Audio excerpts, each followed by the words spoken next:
Local convince সবকিছু এখানে include থাকবে, এবং তার ডেইলি তার পার ডিয়াম, রিসার্চ কস্ট থাকবে, justification cost, source of expenditure থাকবে।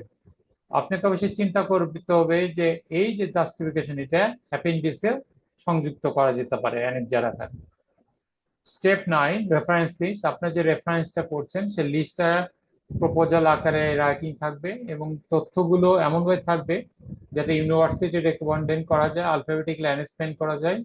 এবং সর্বশেষ ধাপে চিন্তা করবে রিসার্চ প্রপোজাল রাইটিং স্টেপে এই যে বিবলিওগ্রাফি, বিভিন্ন Vancouver, AP style, Harvard style, এগুলো ঠিক মতো, শিকাগো স্টাইল এগুলো ঠিক মতো হচ্ছে কিনা, সেটাও সিস্টেমেটিক লিটারেচার রিভিউ, সাইটেশন রেফারেন্সিংটা লিঙ্ক কাজ করে কিনা, আর্টিকুলেশন ঠিক মতো আছে কিনা, এবং তাদের ফরম্যাট টেমপ্লেট যে ঠিক মতো ইনশিওর করা আছে কিনা সেটাও দেখতে হবে।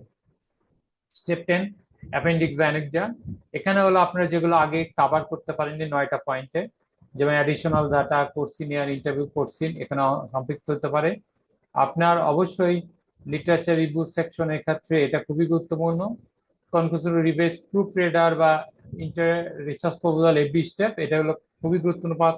আপনি যত অ্যাপেন্ডিক্স যত কিছু করেন, টপ স্টেপ 1 থেকে 10 পর্যন্ত, এটাকে আপনাকে অবশ্যই থার্ড পার্টি রিভিউ দিয়ে রিভিউ করতে হবে এবং ফাইনালি সাবমিট করতে হবে। সেখানেও যদি কোনো ভুল ভ্রান্তি হয়, ফার্দার মডিফিকেশন আপডেটিং আপনাদের করতে হবে।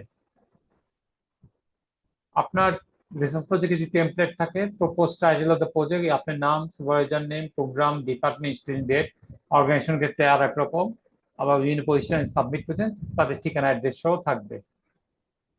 টেবিল অফ কন্টেন্ট যদি দেখি, মোটামুটি তাকে আমরা ইন্ট্রোডাকশন, ব্যাকগ্রাউন্ড কন্টেক্সট থাকবে, প্রবলেম স্টেটমেন্ট থাকবে, রিসার্চ কোর্সিং থাকবে, কি রিসার্চ করছে, কি হাইপোথিসিস টেস্টিং দেয়, relevance importance of the research, literature review, কি কনসেপ্ট, থিওরিস এন্ড স্টাডি, কি ডিবেট এন্ড কন্ট্রোভার্সিস কি ধরনের আছে সেগুলো, এক্সিস্টিং গ্যাপ বা নলেজের ক্ষেত্রে কি আছে, রিসার্চ ডিজাইন মেথডস কি, aims and objective, methods and sources কি, প্র্যাকটিক্যালিটি এন্ড পটেনশিয়াল অবস্টাকল যেগুলো আছে সেগুলো চিন্তা করতে হবে। Implication, contribution to knowledge, practical implication থাকবে, থিওরিটিক্যাল ইমপ্লিকেশন থাকবে, রেফারেন্স লিক থাকবে, রিসার্চ স্ক্যাজুয়াল থাকবে, রিসার্চ ফেস কয়টা ফেসে যাবে, অবজেক্টিভ এন্ড ডেডলাইন।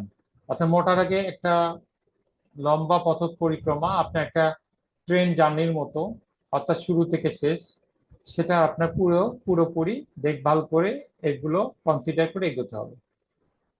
ইন্ট্রোডাকশন পার্টে আপনার